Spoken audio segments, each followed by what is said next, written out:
O problema não é Deus, é você.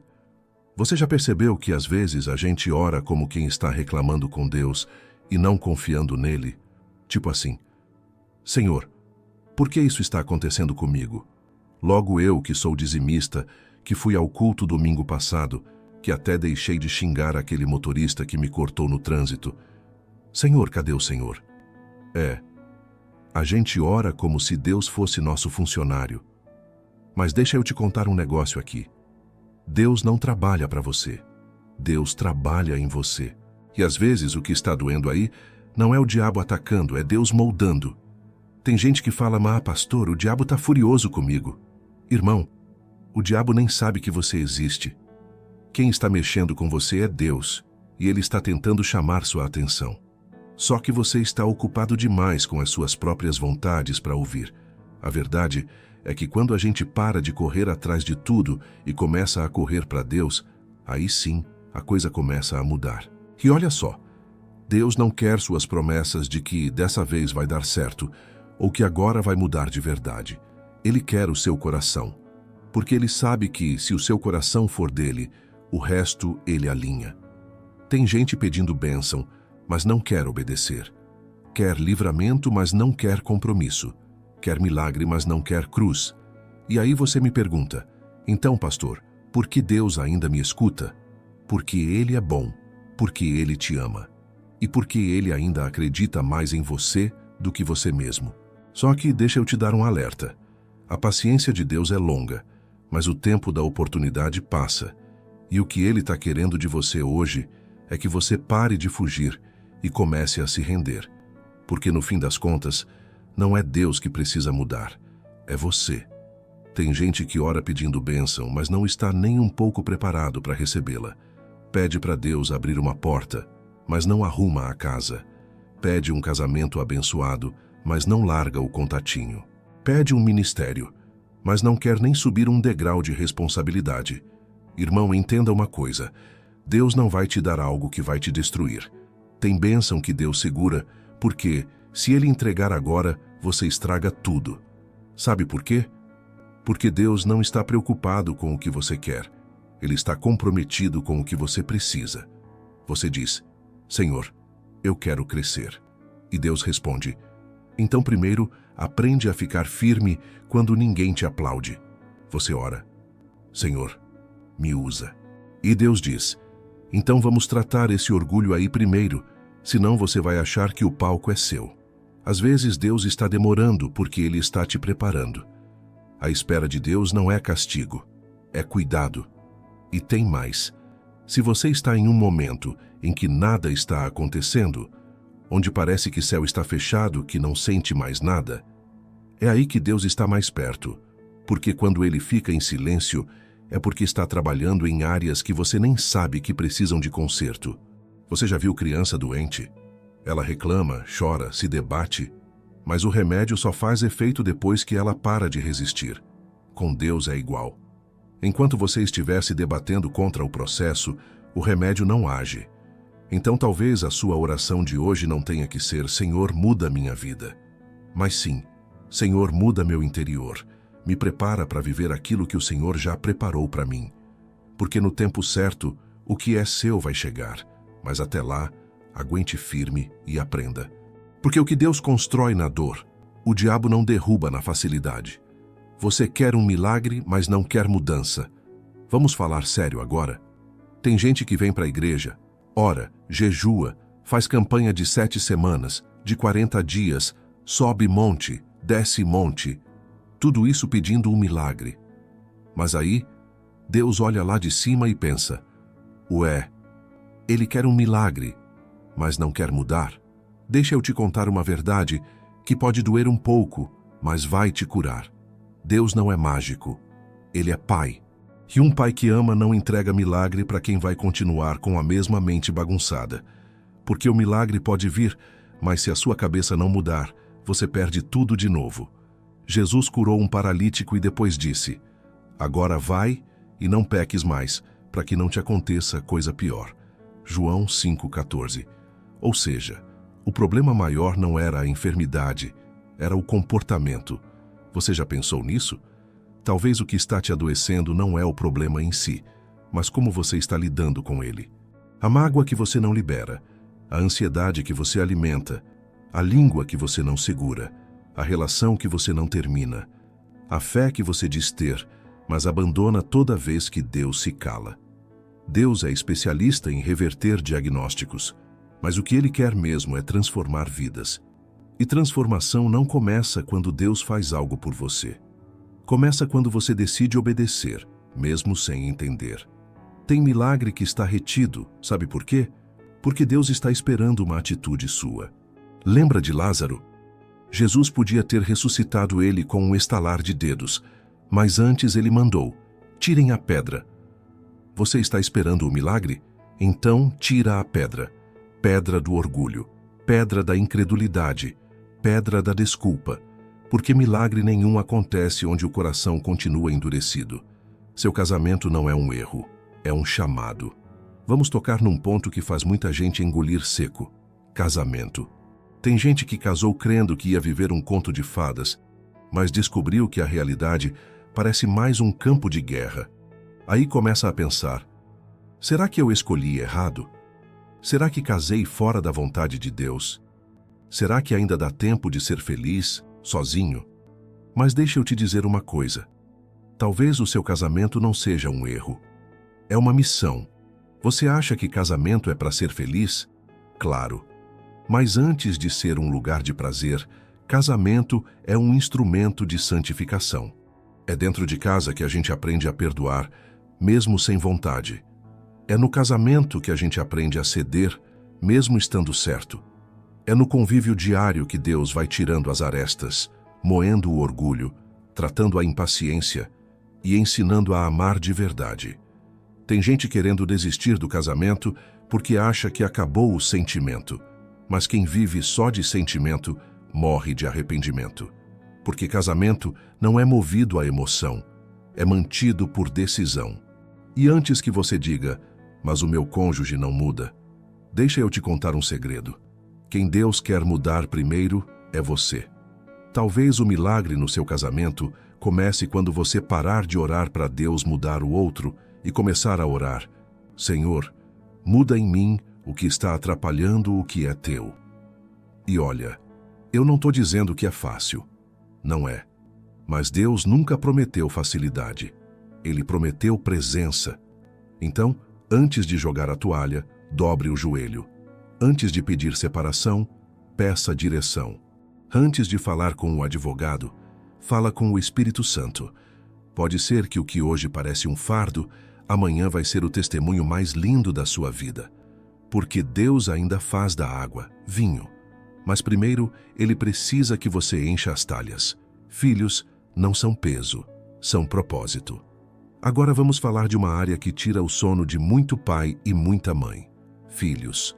Tem gente orando assim: Senhor, toma esse menino nas tuas mãos. Mas a verdade é que você quer mesmo é que Deus faça sumir a teimosia dele e devolva um anjinho em troca. Ei, deixa eu te lembrar de uma coisa: filho não é problema, é projeto de Deus. Ah, mas pastor, ele não escuta mais ninguém, só anda com más companhias, vive dentro do quarto no celular. Pois é. Você acha que Deus não sabia que ia ser assim? Sabia. E mesmo assim ele escolheu você para ser pai ou mãe dele. Sabe por quê? Porque ninguém vai orar por ele como você ora. Ninguém vai amá-lo como você ama. E ninguém vai suportar os desertos que ele vai passar, como você vai. Agora vamos ser sinceros. Tem pai que quer que o filho se conserte, mas nunca se ajoelha. Quer que o filho tenha valores, mas não dá exemplo. Quer que o filho ouça a voz de Deus, mas em casa só ouve gritos. Filhos não aprendem com discurso, aprendem com testemunho. Você quer ver mudança neles? Começa mudando em você.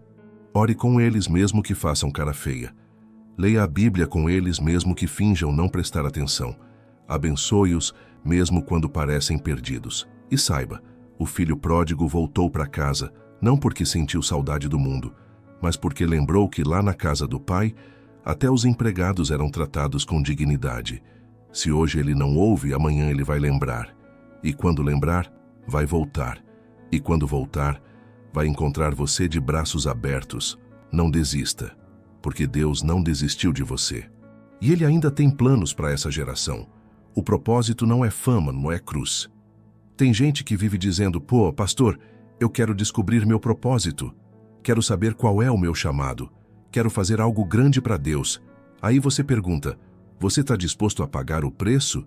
E a pessoa responde, depende, pois que tipo de preço? Irmão, deixa eu te dar uma notícia que talvez desanime um pouco, mas vai salvar sua alma. Propósito não começa com palco, começa com renúncia. O problema é que hoje todo mundo quer aparecer, mas ninguém quer obedecer. Quer o microfone, mas não quer a vassoura. Quer os holofotes, mas não quer carregar a cruz. E vou te contar uma verdade. Quem não suporta o anonimato não está pronto para o destaque. Sabe por quê? Porque Deus não mede grandeza pelo quanto você é visto. Ele mede pelo quanto você é fiel quando ninguém está olhando. Tem gente que diz, mas eu sou pequeno demais, ninguém me reconhece. Deus reconhece, e isso basta. Davi foi ungido rei, mas voltou para cuidar de ovelha. José teve um sonho, mas foi parar no fundo do poço. Paulo teve um encontro com Cristo, mas passou anos sendo preparado no anonimato. Sabe por quê? Porque propósito não é uma vaga de emprego. É um processo de morte diária. Morte do orgulho, do ego, da vontade própria. E quando você estiver pronto para morrer para si mesmo, aí Deus vai te levantar para fazer algo que nem você imaginava. Então para de pedir posição e começa a pedir santidade. Para de correr atrás de reconhecimento e corre para a intimidade. Porque quem tem propósito de verdade sabe. Não se trata de glória para mim. Se trata de glória para Ele. A ferida não te define, mas o que você faz com ela sim. Tem gente que está dentro da igreja, canta, ora, até prega, mas por dentro está sangrando.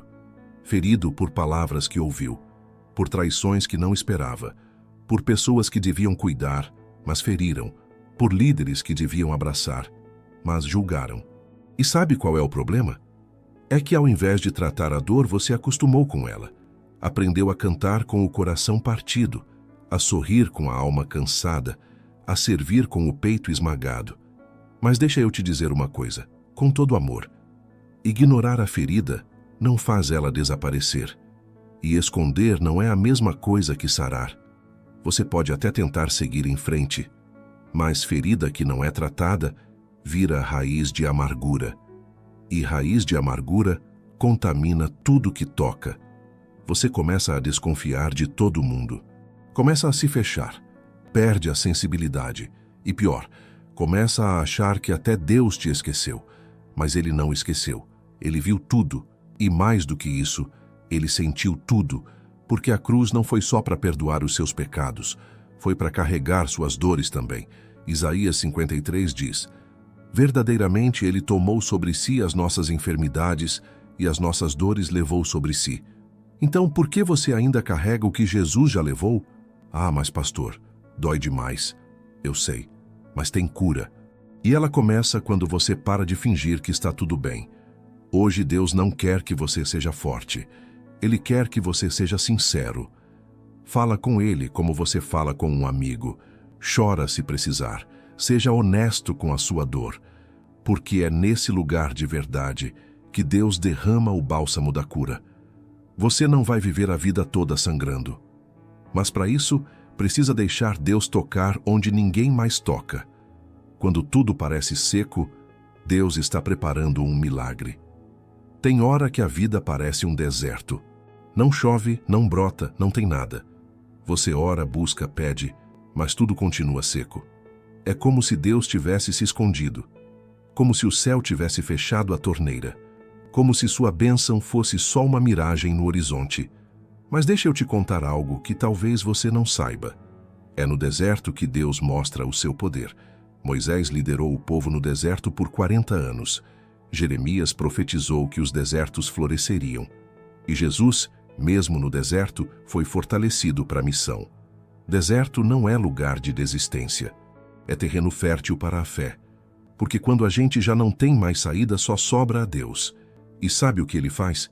Ele envia maná no chão, água da rocha, um anjo que aparece na madrugada. O deserto não é o fim da história. é o palco onde Deus escreve o milagre. Então, se você está passando por seca, por falta, por dor, por luta, não desanime. Não tire o pé do altar. Não pare de clamar, porque a bênção está a caminho. E quando ela chegar, vai ser tão grande que vai borrar todas as lembranças do deserto. Você vai olhar para trás e dizer: eu chorei, eu esperei, eu quase desisti, mas Deus foi fiel. Hoje é tempo de acreditar no invisível. É tempo de crer que o milagre já começou a acontecer, mesmo que você ainda não veja. E mais, não importa o tamanho do seu deserto, o amor de Deus é maior. Ele nunca te abandona. Ele nunca esquece da promessa. Perseverar é a chave que abre portas que parecem fechadas. Quantas vezes a gente começa a orar, a buscar, a lutar, mas na primeira dificuldade, na primeira decepção, pensa: será que vale a pena? A fé que não persevera não é fé.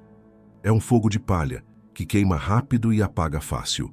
Mas a Bíblia é clara: sê fiel até a morte, e dar-te-ei a coroa da vida. Apocalipse 2:10.